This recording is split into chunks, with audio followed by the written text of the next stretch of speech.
Eny, tsy diso ny masonao raha mahita an'ilay clavier menamena ianao.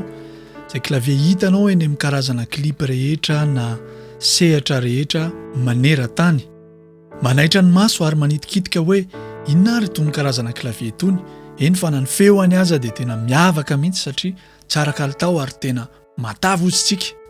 Fa inona tokoa ary itony clavier itony? Ndao mba ho resahana ny momba azy. Ny marika dia Nord, izay takany hoe avaratra, izay novokarin'ny orinasa Clavia.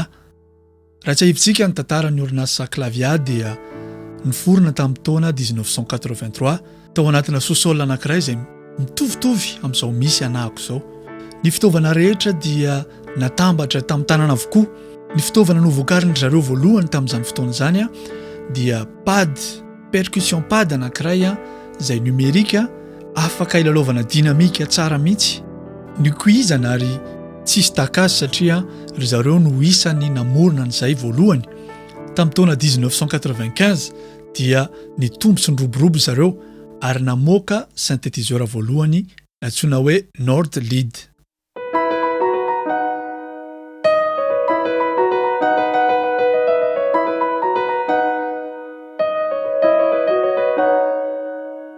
Nanomboka tamin'izany ka hatramin'izao dia fantatry ny olona ny fahatsaran'ny fitaovana izay avoakan'ny orinasa Clavia ary dia maro ny vokatra izay hitantsika sy azontsika jifaina amin'izao fotoana izao. Hitanao eo ambany maso izao ny Nord Electro 6T.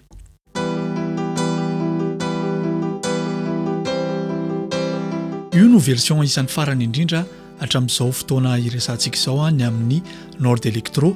Fa ny amin'ny marika Nord dia misy kategoria BDB, misy ny Nord Stage izay efa hitantsika clavier de scène, misy ny Nord Piano izay spécial ho an'ny piano, misy ny Nord Lead izay ho an'ny synthé, misy ny Nord Drum mazava ho azy ho an'ireo batteur sy ny sisa sy ny sisa.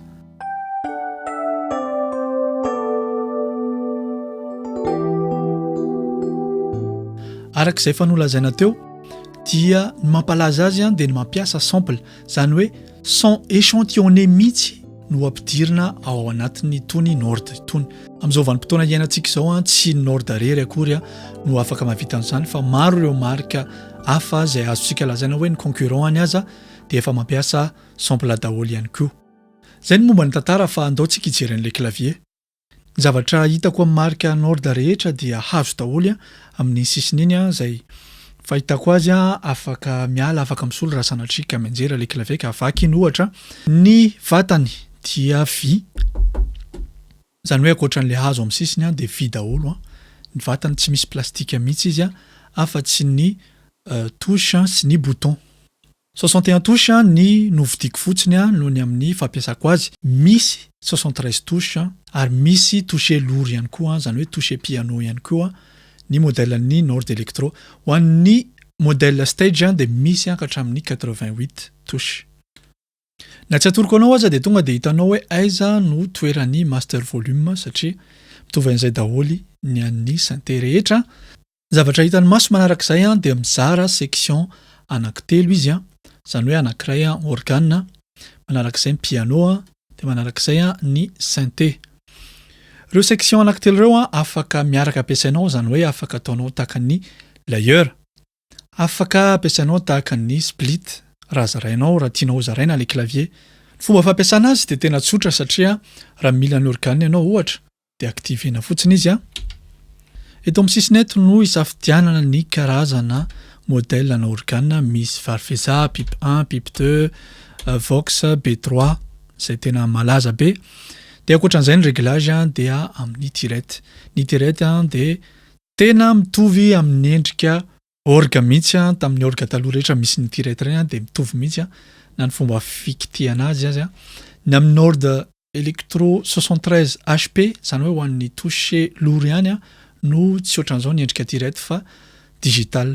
Samy manana ny volume ihany koa ny section izay volume misy fin tsara, izany hoe hitan'ny masonao hoe aiza ho aiza zany ny niveau an'ny volume anao.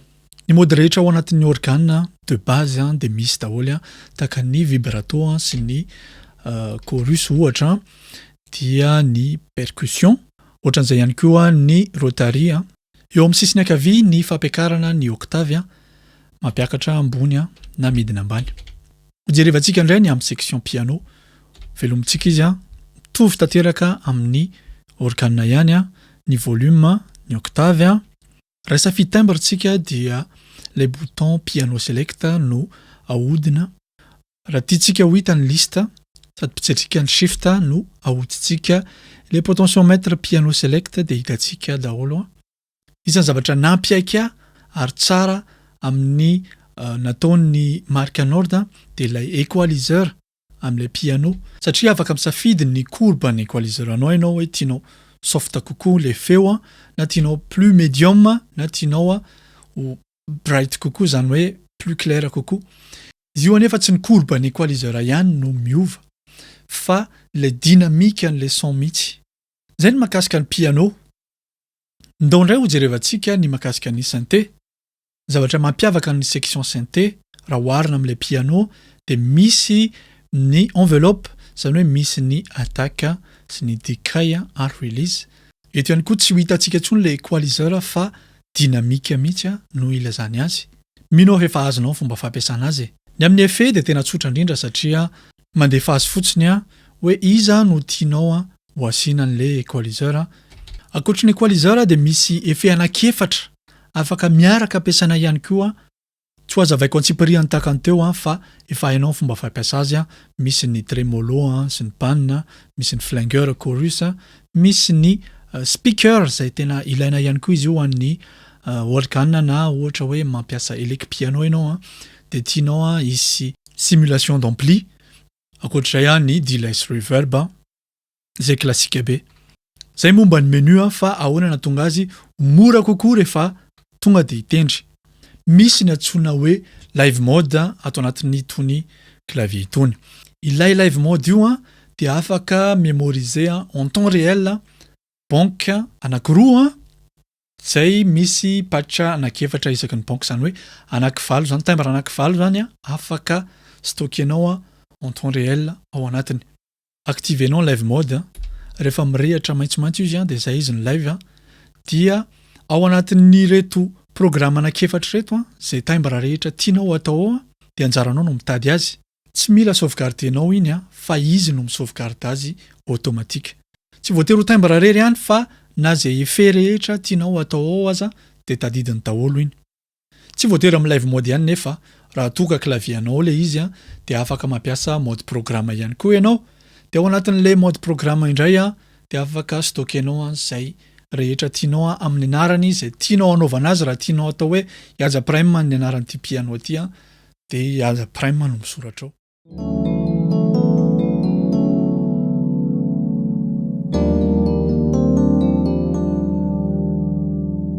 Alohan'ny amaliko ny fanontanianareo dia lazaiko ny ankapobeny momba azy.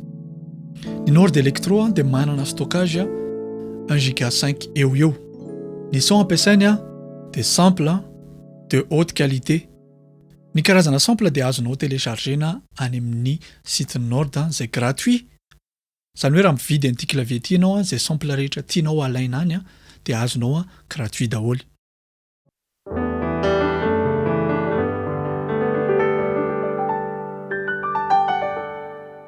Ny qualité ny son dia anankiray ihany na Nord Electro izy na Nord Stage na Nord Piano izy. Zany hoe ny son ny Nord Piano 5 ohatra dia afaka ampidirinao atao anatin'ny Nord Electro dia tena mitovy mihitsy, tsy misy valaka ny qualité ny son azontsika. Eto zany dia dioviko tsara ny saintsika tsy misy hoe raha Nord Stage ito dia ito no tsaratsara kokoa ny feony na ito no matavitavy kokoa. Diso zay fa son anankiray ihany no ampiasain'izy ireo.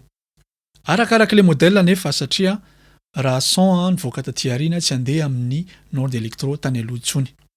Manaraka izany ihany koa rehefa mampiasa layer ianao raha ohatra ka mampiasa piano ianao ka tianao anampy ianao ohatra hoe elek piano tianao ampiasaina au dual dia tsy possible zay amin'ny Nord Electro. Ny azy zay mitokana ho any amin'ny piano grand piano sy ny elek piano mitokana izay synthé rehetra dia mitokana. Tsy azonao atao zany hoe sady ampiasa brassy no trompette miaraka ampiasaina, tsy possible zany amin'ny Nord Electro.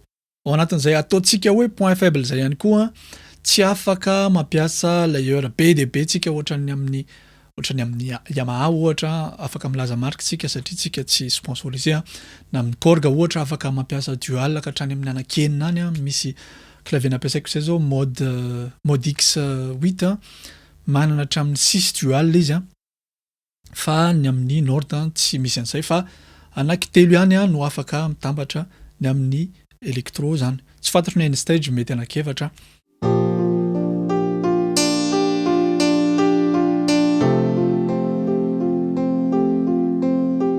Ary ny farany dia olazaiko anareo indray ny hevitro mahakasika ny ity Nord Electro 6D ity. Za araka ny fantatrareo dia tsy mpitendry clavier mihitsy ahako fa mpitendry gitara satria nampiasa foana clavier maître rehefa live dia ao anatin'ny ordinateur ny timbre. Fantatrareo mpitendry clavier tsara angambany hoe ohatrany ahoana ny fijaliana rehefa is-installé amin'ny live hoe aiza napetraka ny ordinateur dia ohatrany ahoana ny place ny réglage rehetrarehetra tsy voatery ho top rehefa tsy tena voaomana tsara.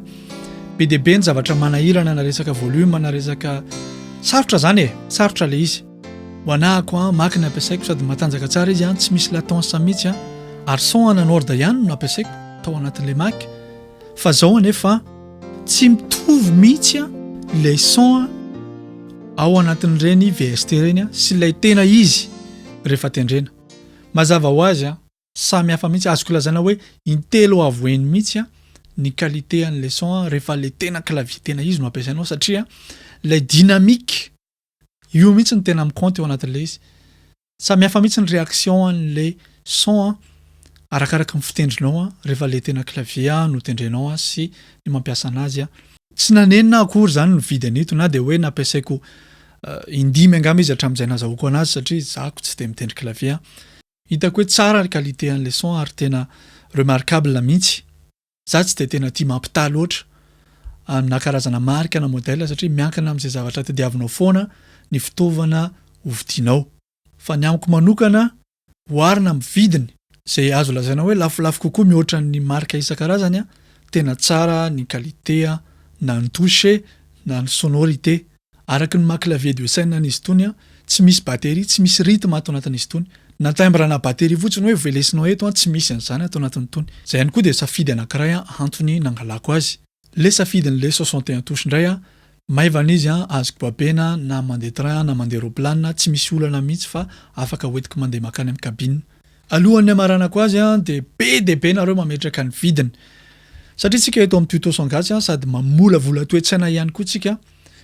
Meko ohatra tsika hoe raha mipetraka any ambanivohitra ianao ka ratsy be ny lalana ambanivohitra tsy maintsy 4x4 ny fiara hovidinao satria tsy afaka ny andeha hoany izy. Na ahoana ny vidiny 4x4 dia tsy maintsy hovidinao ilay 4x4. Zavatra tiako lazaina na ahoana ny vidiny ny clavier tony rehefa ilainao izy rehefa hitanao ny qualitéany vidinao foana izy.